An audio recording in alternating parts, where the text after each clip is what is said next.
জানেন কি কেন ভগবান শ্রীকৃষ্ণের বাঁশিতে থাকে মাছ? পরম বৈষ্ণব ভগবান শ্রীকৃষ্ণ, তার বাঁশিতে মাছ। আজ আপনাদের সে বিষয়ে জানাবো। নমস্কার সবাইকে, আবারও সনাতন জ্ঞান দুনিয়ায় স্বাগত। যারা এখনও এই ধর্ম চ্যানেলটি সাবস্ক্রাইব করেননি তারা অনুগ্রহ করে সাবস্ক্রাইব করুন। ধর্মীয় ভিডিওগুলো সবার আগে দেখতে নিচে বেল আইকনটিতে অল লেখাটি ক্লিক করুন আর পুরো কাহিনী জানতে ভিডিওটি শেষ পর্যন্ত দেখুন। রাধে রাধে, জয় শ্রীকৃষ্ণ। এই ধরাধামে কত লীলাই না করেছিলেন ভগবান শ্রীকৃষ্ণ, তার লীলা মাহাত্ম্যের অন্ত নেই। এমনই এক লীলা মাহাত্ম্য আলোচনা করব আপনাদের সাথে। মাছ কেন সব সময় থাকে শ্রীকৃষ্ণের বাঁশিতে? ভগবান শ্রীকৃষ্ণের বাঁশিতে যে মাছটি থাকে সেই মাছটির নাম হলো মকর মাছ। চলুন আগে জেনে নিই কি এই মকর মাছ।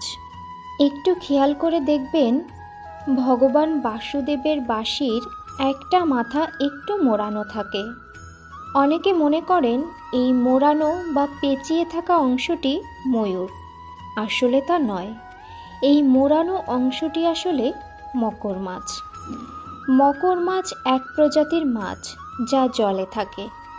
চলুন এবার মূল ঘটনায় প্রবেশ করা যাক। গোবিন্দ তার লীলা করতে করতে বেড়ে উঠছিলেন মা যশোদা এবং নন্দরাজের গৃহে, সবার আদরের কানাই। মা যশোদা একদিন অন্ন বা ভাত রান্না করছিলেন। যখন রান্না শেষ হয়ে গেল তখন মা যশোদার মনে পড়ল, আজ তো একাদশী, আর একাদশীতে তো কেউ অন্ন গ্রহণ করবে না। তখন মা যশোদা ভাবতে লাগলেন, এ আমি কি করলাম? একাদশীর দিন অন্ন রান্না করলাম, কি করব এখন এই অন্ন? কাকে দেব? আজ তো কেউই গ্রহণ করবে না এই অন্ন। এই কথা ভেবে মা যশোদা অন্নের হাঁড়ি নিয়ে ঘর থেকে বেরিয়ে পড়লেন। মানুষ তো ভালো, কোনো পশু পক্ষীও এই অন্ন গ্রহণ করল না। তখন মা যশোদার খুব মন খারাপ হলো, আর ভারাক্রান্ত মনে একটি জলাশয়ের কাছে হাঁড়ি নিয়ে বসে থাকলো। মা যশোদা সেখানে বসে বসে ভাবতে লাগলো, আজ তিনি অনেক বড় ভুল করে ফেলেছেন। একাদশীর দিন অন্ন রান্না করেছেন। এমন সময় মা যশোদা দেখলেন জলাশয়ের মধ্যে একটি মকর মাছ লাফালাফি করছে। তখন মা যশোদা ভাবলেন, এই মকর মাছকে বলে দেখি মকর মাছ এই অন্ন গ্রহণ করবে কিনা। তখন মা যশোদা মকর মাছকে বলল, মকর মাছ, তুমি কি আমার এই অন্ন গ্রহণ করবে? আজ একাদশী, কিন্তু আমি অন্ন রান্না করেছি।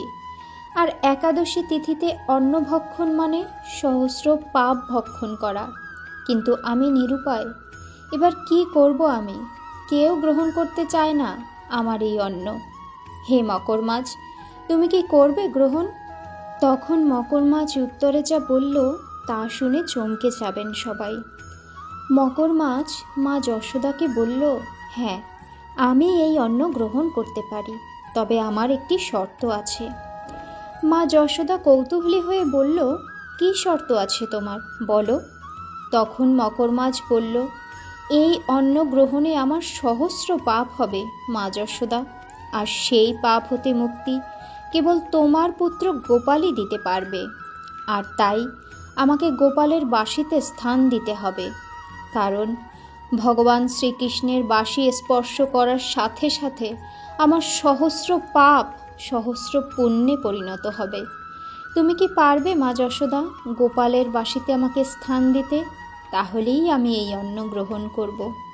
তখন মা যশোদা বললেন, ঠিক আছে, তুমি অন্ন গ্রহণ করো, আমি কথা দিলাম গোপালের বাঁশিতে তোমার স্থান হবে।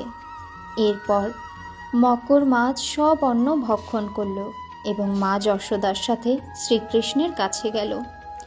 মা যশোদা কৃষ্ণকে বলল, গোপাল, এই মকর মাছ আজ একাদশীতে আমার রান্না অন্ন খেয়েছে, আমাকে পাপমুক্ত করেছে, আর একাদশীর অন্ন খেয়ে নিজের সহস্র পাপের ভাগী হয়েছে।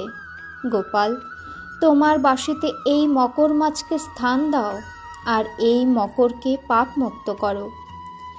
তখন ভগবান শ্রীকৃষ্ণ বললেন, ঠিক আছে, আজ থেকে সদা সর্বদার জন্য এই মকর আমার বাঁশিতেই থাকবে।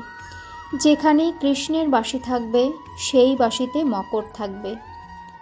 আজ থেকে মকর ছাড়া কখনোই আমার বাঁশি সম্পূর্ণ হবে না।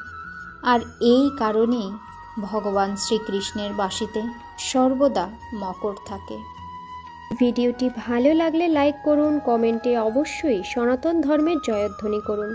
ভিডিওটি বেশি করে শেয়ার করুন যাতে সনাতন ধর্মের মহিমা সবাই জানতে পারে।